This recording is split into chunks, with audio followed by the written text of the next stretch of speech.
For today's video, ipapakita natin kung paano nakapasa si Buen sa road test niya. Ipapakita natin kung paano niya nakuha yung class F niya. And at the same time, mga bossing, will be showing you on how or kung saan exactly dumaan yung road test. Kasi after siyang nakapasa, binalikan natin para maipakita sa inyo kung saan siya hihinto, saan dadaan, saan yung dapat bantayan, saan niya na i-perform yung uphill, downhill niya, mga boss. Sa mga taong nagpapabook, kung kayo ay nagpapabook na or nagpaplanong magpabook for a road test to get your driver's license here in Canada, itong video na to ay perfect para sa inyo. Tutukan nyo lang mga boss yung buong video. Hopefully meron kayong matututunan. Itong video na to ay perfect para sa mga taong alam na mag-drive, especially from Philippines. So alam na mag-drive. Ang kulang na lang is yung familiarity saan yung actual road test, which is dito sa Uptown St. John, New Brunswick, Canada. Let's go.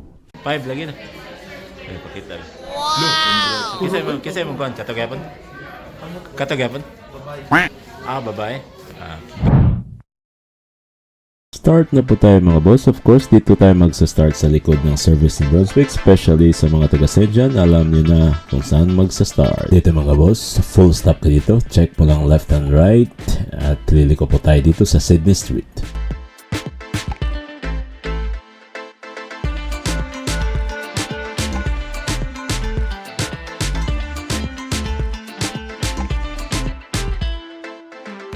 Dito naman mga boss, going to the right po tayo dyan sa King Square.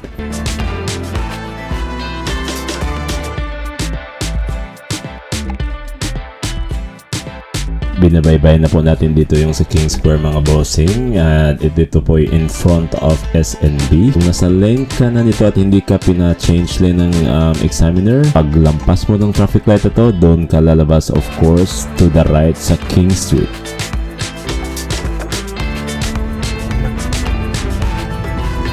Dito naman mga bossing, pag nasa right lane ka, of course, make sure na paglabas mo dyan, paglampas mo ng traffic light, nasa right lane ka rin mga boss.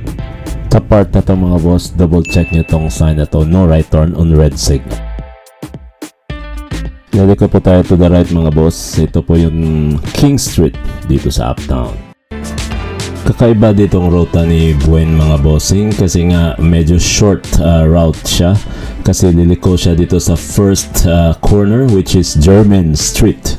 So to the right dyan mga boss, that is German Street.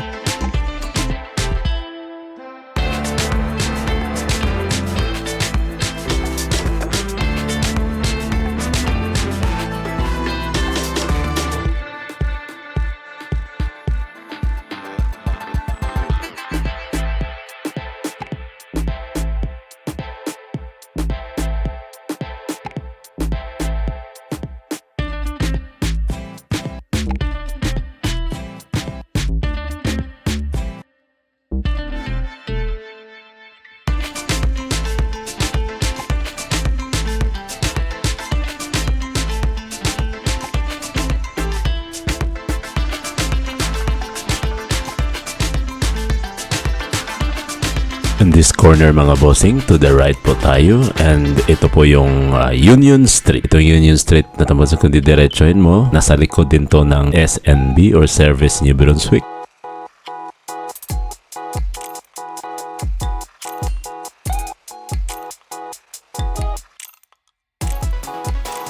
Usually, struggle ng mga bago dito na marunong na mag-drive from Philippines. Usually, na kasanayan natin sa Philippines na pag may intersection, medyo nagpapabagal tayo. Pero dito sa Canada mga bossing, as long as wala kang stop sign, diretso-diretso ka lang. Kasi nga pagka nag-aalanganin ka, medyo sa stop-stop ka, isa din sa factor na baka bumagsak ka mga boss.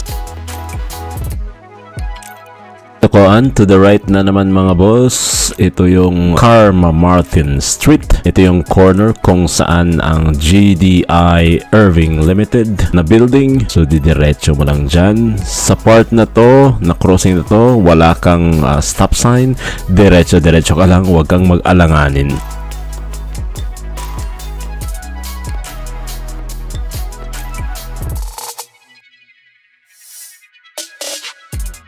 Dito naman sa paparating na corner, papakita ko ang sign na stop all way. Stop all way, ito yon mga boss. There you go. Meaning po yan, 4 intersections, first stop, first go. Yung 4 na corner na yan, merong stop sign lahat.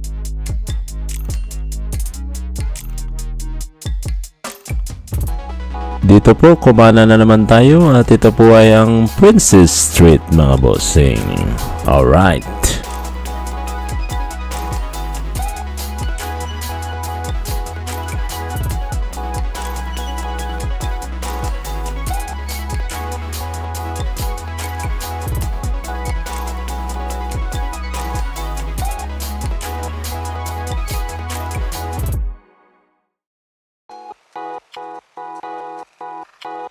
Kakana na naman tayo at tayo babalik sa Sydney Street.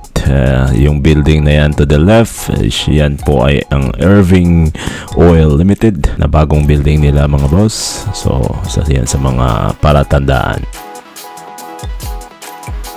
Sa mga hindi nakakaalam dito sa road test sa Canada, kailangan mong i-perform yung downhill parking at saka uphill parking, but it's the examiner's discretion kung ipa-perform sa'yo yung dalawa. Sa case ni Buen, downhill lang po yung pina-perform sa kanya, so it's a short road test lang po. Dahil downhill, to the right yung steering wheel, tapos next park, and then parking brake. And pag umalis ka, tanggal ang park brake, lagay mo sa drive, signal, shoulder check, and let's go.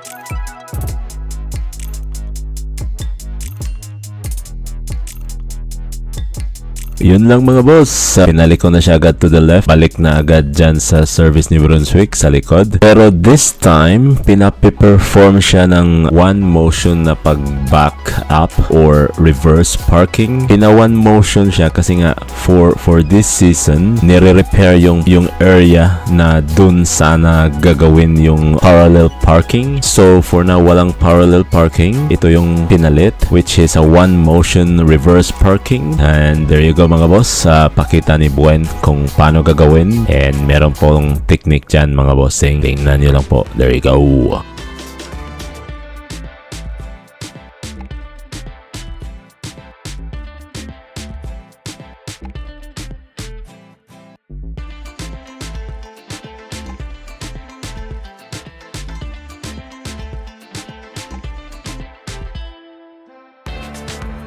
Perform ka talaga ng ganyan. Atras. And then